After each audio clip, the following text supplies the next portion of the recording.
അങ്ങനെ ഗുണ്ടയുടെ അടുത്ത് നിന്ന് നമുക്ക് നേരെ തിരുവനന്തപുരത്തേക്ക് പോകാം. വിഴിഞ്ഞം തുറമുഖത്ത് MSC തവാഷി മദർഷിപ്പ് 10 മണിയോടുകൂടി തീരം തൊട്ടു. 1:30യോടുകൂടി ബർത്തിങ് പൂർത്തിയാക്കിയ കപ്പൽ ശനിയാഴ്ച തീരം വിടും. വിഴിഞ്ഞം തുറമുഖത്തെത്തുന്ന 10ാമത്തെ കപ്പലാണ് MSC തവാഷി. വിഴിഞ്ഞത്ത് നിന്ന് അഞ്ജന അനിൽകുമാർ തയ്യാറാക്കിയ റിപ്പോർട്ടിലേക്ക്. എന്റെ തൊട്ടു പിന്നിൽ കാണുന്നത് നമ്മുടെ രാജ്യത്തിന്റെ തന്നെ ആദ്യത്തെ മദർ പോർട്ടായ വിഴിഞ്ഞം തുറമുഖമാണ്. കേരളത്തിന്റെ സാമ്പത്തിക വ്യവസായ രംഗത്ത് വൻ കുതിച്ചുചാട്ടം ഉണ്ടാക്കും എന്ന പ്രതീക്ഷയോടുകൂടി തുടങ്ങിയ പദ്ധതിയാണ് വിഴിഞ്ഞം തുറമുഖ പദ്ധതി.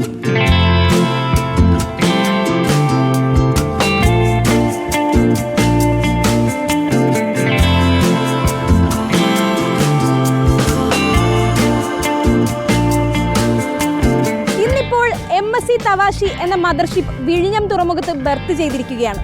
2000-ൽ നിർമ്മിച്ച ഈ കപ്പലിന് 276 മീറ്റർ നീളവും 40 മീറ്റർ വീതിയുമാണ് ഉള്ളത്.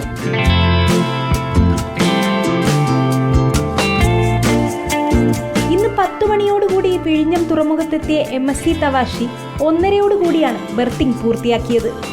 ശനിയാഴ്ച കപ്പൽ തീരം വിടും.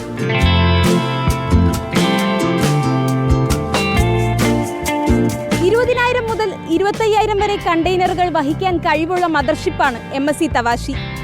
കുറച്ച് കണ്ടെയ്നറുകൾ ഇറക്കുകയും പുനർക്രമീകരിക്കുകയും ചെയ്തതിനു ശേഷം MSC തവാഷി തീരം വിടും.